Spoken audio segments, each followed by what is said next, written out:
저희가 좀 늦게 시작해서 한 10분 정도 저희가 좀 디스커션을 하려고 그러는데 혹시 현재 강의하신 주제에 대해서 혹시 간단하게 질문과 간단한 어떤 대답을 좀 부탁드립니다. 또 비행기가 급한 사람도 있으니까 빨리 짧게 말씀하시고 가시면 네, 되겠습니다. 이대 묵동병원 강희숙입니다.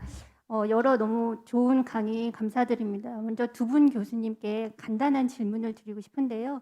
황방희 교수님 그 케이스 굉장히 흥미롭고 좋은 케이스였다고 생각을 합니다. 실제적으로 그 환자의 이제 안티코아귤레이션이나 뭐 안티플레이트리스는 어떻게 사용하셨는지, 어떻게 유지하실 계획인지 좀 궁금하고요. 그다음에 이제 septum에 볼룬을 하셨는데 그냥 관찰할 수 있을 것 같기도 한데 혹시 디바이스 클로즈를 하거나 하진 않으셨는지 그 부분 한 가지 하고, 또 강도현 교수님한테 여쭤보고 싶은 거는 사실 저는 그 경험이 없어서 잘 모르겠는데 어느 정도 몇 케이스 정도 하면은 조금 감이 온다 뭐 이런 거 있으면 말씀해 주시면 좋겠고, 특별히 그 AP과 관련된 ATR MR이 굉장히 인상적이었는데 혹시 그 프로시저 타이밍 평균적으로 뭐 환자에 따라서 차이가 많이 날 수는 있겠지만 어느 정도 소요되는지 좀 궁금합니다. 네, 그 안티플레이트렛은 사실 재환자가 아니라 장기육소염 환자라서요. 근데 하나 더 넣었다고 타비에 비해서 특별히 더 이렇게 다르게 쓰시지는 않는 걸로 알고 있고요. 시술 자체가 전체적으로 합쳐가지고 뭐 한 55분 이렇게 오래 걸리진 않아서 그거는 뭐 큰 문제가 없었던 것 같고, 그 요 전 케이스에 뭐 PMV나 뭐 어디 이렇게 septa를 뚫었다고 그래가지고요. 거기다 뭐 클로징 디바이스 안 하고 그냥 다 두면 뭐 힐링이 되거나 뭐 문제 없어가지고 뭐 특별한 건 하진 않았습니다. 예, 얼마나 해야 좋아지는지 저도 잘은 모르겠는데요. 뭐 회사에서는 뭐 10케이스 하면은 좋다 그러는데 10케이스 때는 아무것도 몰랐고요. 한 50개 넘어갈 때 조금 그래도 조금 전보단 나은 것 같다 이런 느낌을 좀 받았습니다. 근데 이게 띄엄띄엄 하면은 거의 안 늘는 것 같고요. 그때 좀 우연찮게 환자분들이 확 많이 했던 때가 있는데 그래야지 조금 느는 것 같습니다. 그리고 그 시술 시간은 지금은 한 2시간 정도 생각을 하고 있습니다. 예, 잠깐 우리 황병일 선생님 아주 좋은 케이스 보여주셨는데 제가 코멘트 잠깐 하나 좀 더 추가한다면, 사실 이제 그 밸브인 밸브가 굉장히 성적이 이제 잘 되는 때는 좋은데 LVOT 오버스트럭션이 사실은 문제잖아요. 근데 보여주신 케이스는 굉장히 좋았어요, 그죠? 그래서 이제 그거를 LVOT 오버스트럭션 있는 환자를 해결하는 방법으로 septal alcohol ablation을 한 6주 전에 미리 해서 하는, 그래서 헬리포드 하스피탈에서 주로 많이 하는데 자기들 발표는 되게 좋아요, 그죠?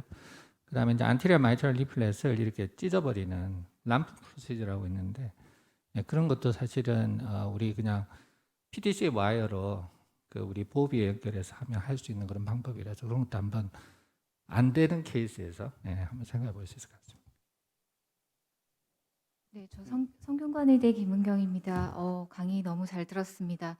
타비 같은 경우에는 경험 있는 분들이 계시면 사실은 누가 프리프로시저에 매저를 하더라도 사실 밸브 타입이 비슷하게 나오거든요. 근데 이제 티어 같은 경우에는 뭐 실렉션 크라이테리아는 있지만 보는 사람마다 피지션마다 사실은 이제 어떤 클립 사이즈를 선택해야 될지 베리어빌리티가 상당히 크다고 생각이 됩니다. 그래서 저희도 이제 프리프로시저럴 그러니까 플래닝 하는데 가장 많은 시간을 들이기도 하는데, 특히 이제 펑셔널 MR 같은 경우에 아까 김중성 교수님께서도 이게 너무 큰 사이즈를 넣으면 텐전이 가해지니까 초반에 작은 거를 넣는 게 좋을 것 같다라는 말씀을 해주신 반면, 또 강도현 선생님께서는 ATR MR 같은 경우에는 초반에 이제 갭 사이즈가 크니까 가장 이제 큰 XTW를 좀 선택한다.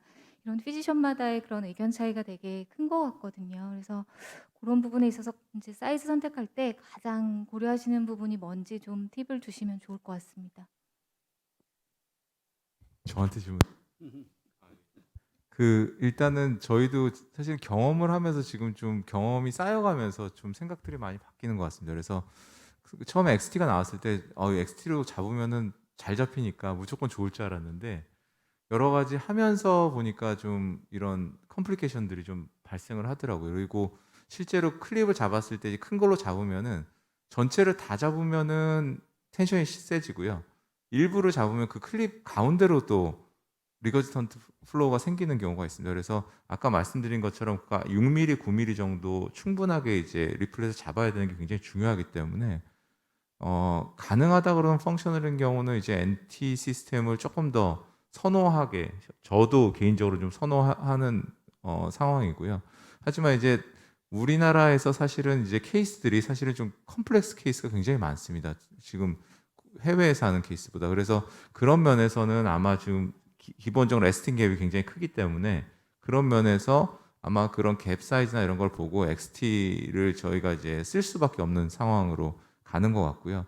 단 이제 전에는 이제 XT를 쓰고 나서 두 번째 클립 선택할 때도 이것도 갭이 남아 있고 해야 되니까 XT로 빨리 하고 끝내자라고 그랬는데 최근에는 가급적 이제 작은 시스템으로 좀 하려고 노력은 합니다. 그래서 그런 시술자나 그때 상황에 따라 좀 그런 셀렉션에서는 좀 달라질 수는 있지만 가능한 펑셔널에서 쓸 수 있다 그러면 NT로 좀 가능한 쓰는 것을 고려를 하라는 게 현재까지의 얘기인 것 같습니다.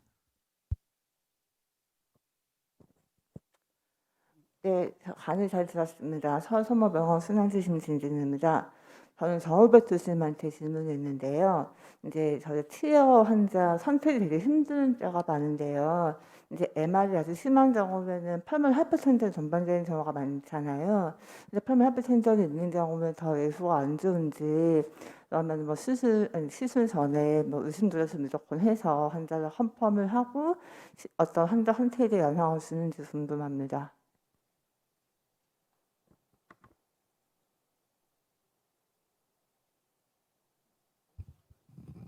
정호백 선생님 소리가 안 들립니다.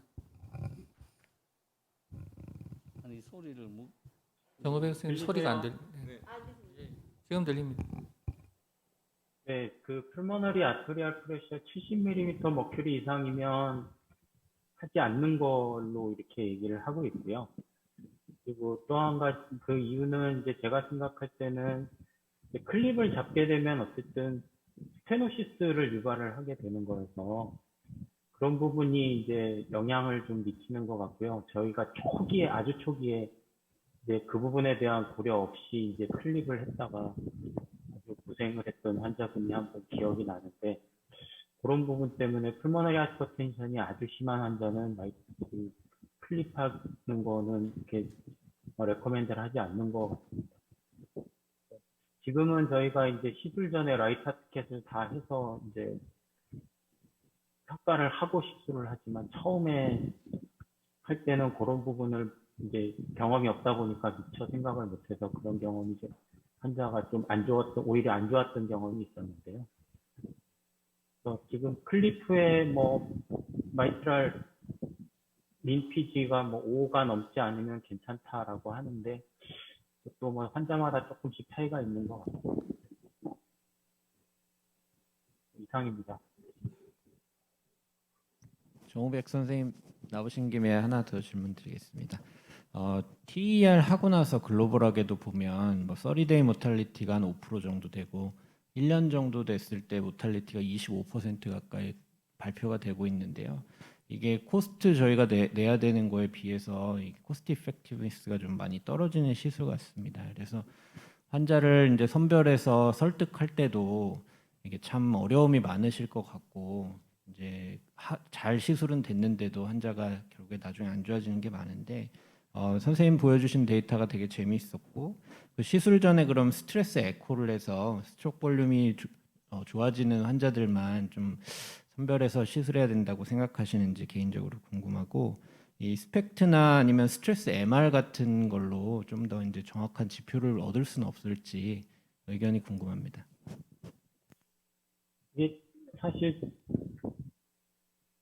이 그러니까 세컨더리 MR의 경우에는 이제 마이오카디움에 대한 평가를 하는 게 좋을 것 같다라는 생각을 하고 있는데 실제로 저희 병원에서 스트레스 에코를 해보고 하지는 않았는데요. 저도 이번에 강의 준비하면서 이제 이런 내용들을 알게 돼서 다음에 이제 세컨더리 MR 케이스를 시술을 이제 해야 되겠다라고 평가를 할 때는 한번 검사를 해보면 좋을 것 같다라는 생각을 하고 있고요. 그래서 실제로 이제 뭐 앞서 말씀드린 대로 심터마틱이고 시비어 MR이고 뭐 수술하기 어렵고 그다음에 아나토미도 클립이 가능하다. 근데 이 사람을 클립을 해놨을 때 진짜 좋아질 거냐에 대한 부분이 아직 이렇게 이 사람은 진짜 하면 좋아질 거다라는 확신이 들 정도로 제가 아직 경험이 없는 상태여서 그런 부분들을 추가로 이제 평가를 하고 시술을 하는 게 도움이 될 거라는 생각은 하고 있습니다. 저도 안녕하십니까. 대전 성모병원 이규석 사업입니다. 예, 나오신 김에 또 같은 내용이어서 비슷한 내용이어서 질문 드리겠습니다. 그 도파민 스트레스 에코 스터디가 보니까 MR 그레이드 4가 80% 정도 되던데요. 아까 슬라이드에서 그 외에는 그러면은 이제 뭐 모더레이트 시비어 MR 같은 거 경우에 시술을 한 것으로 생각이 되더라고요. 그게 혹시 맞는지. 그리고 제 환자 중에 그 풀모널 이데마가 생기고 뉴모니아가 굉장히 심해서 고생했던 환자가 있는데 모더레이트 시비어 MR이었고 익센트릭한 양상이어서 한쪽으로 이제 이데마가 오면서 뉴모니아가 심했던 분이시거든요. 근데 외래 팔로우하면서 지금은 잘 지내시는데 혈압도 많이 높지 않아서 혈압약이나 뭐 ARB나 이런 거를 잘 쓸 수가 없는 상황이고 이뇨제 요구량도 많습니다. 증상이 심하고 그래서 이런 경우에도 혹시 시술을 하면 그런 것들이 좀 도움이 될 수 있을지 한번 조언 들어보고 싶습니다. 이제 제가 강의에서 시비어 MR 평가하는 부분을 가장 먼저 보여드린 이유가 사실은 이제 시비어 MR이 저희가 가진 파라미터들이 여러 가지가 있지만 이제 이 사람은 시비어다, 그레이드 4다, 그레이드 3다 이렇게 딱 아주 클리어 컷하게 할 수 있는 물론 이제 그렇게 진단을 할 수 있으니까 쓰는 크라이테리아긴 하지만 애매한 부분들이 분명히 존재하기 때문에 그래서 이제 앞서 보여드린 대로 뭐 12월을 시사하는 소견 7가지 중에 4개가 넘으면 분명히 12어고 뭐 2개에서 3개면 뭐 EROA나 리거지턴트 볼륨을 측정을 해서 이제 이게 12어가 맞는지 컨펌을 해라 뭐 이런 식으로 이제 얘기를 하는데 근데 그 중에서 이제 이 환자가 정말 12어가 맞고 이게 12어 MR 때문에 정말 환자가 숨이 찬 거냐에 대한 평가는 분명히 정확하게 해야 된다라고 생각을 하고요. 그래서 에코 소견만 가지고 물론 12어 MR 이 사람이 많이 샌다는 에코를 알 수 있지만 이 증상과의 관계를 평가하는 데 있어서는 스트레스 에코나 이런 마이타 티켓 같은 것들이 추가 검사가 분명히 도움이 될 거라고 생각을 합니다. 그래서 이제 확신이 에코 소견만으로 확신이 안 드실 경우에는 이기석 선생 환자분 마이타 티켓이나 스트레스 에코 같은 추가 검사를 통해서 한번 환자를 평가를 해보시면 그러면 이 사람은 MR을 줄여주면 확실히 좋아질 것이다라는 확신이 어떤 그런 이제 주치의로서의 확신이 들면 이제 시술을 고려할 수 있는 부분이 생길 거라고 생각합니다.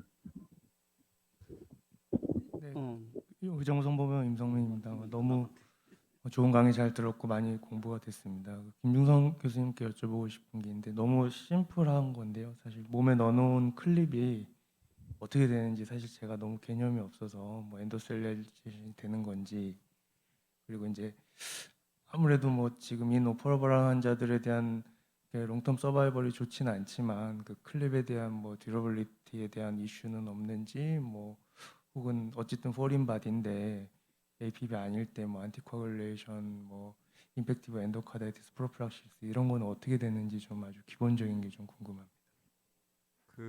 일단은 그 클립이 들어가서 거기를 잡으면요 대부분 굉장히 강하게 잡힙니다. 저희가 수술한 케이스가 하나 있었는데 그냥 안 풀려가지고 거의 저희가 기구를 써가지고 풀릴 정도로 굉장히 강력하게 클립은 잡혀 있었기 때문에 빠질 가능성은 대부분 없는 걸로 알고 있고요.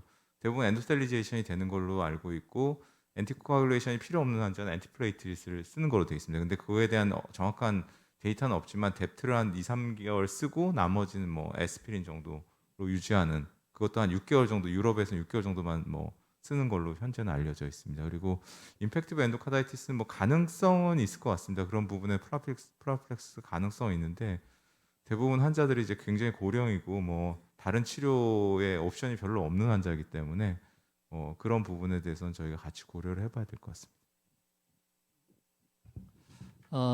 오늘 굉장히 이제 중요한 내용도 많이 나온 것 같은데 사실 탑이와 달리 마이트럴 밸브는 탑이는 아무리 안 좋은 LB가 있더라도 그게 CVAS를 해결해주면 심장에 어떤 식으로든 도움이 된다는 걸 저희가 다 잘 알고 있습니다. 근데 MR은 이게 하페일리어를 일으키는 원인으로서 MR과 하페일리어에 이렇게 나타나는 증상으로서 MR 이 두 가지가 잘 구별해서 원인으로서 MR을 교정해주면 분명히 도움이 되는데 증상으로 나타나는 MR은 한다고 별로 도움이 되지 않는다는 게 저희들이 이제 알아가는 그런 과정인 것 같습니다. 그래서 그런 부분들에 대한 지식들이 더 많이 쌓이면 저희들이 더 좋은 치료를 할 수 있지 않을까 그렇게 생각됩니다.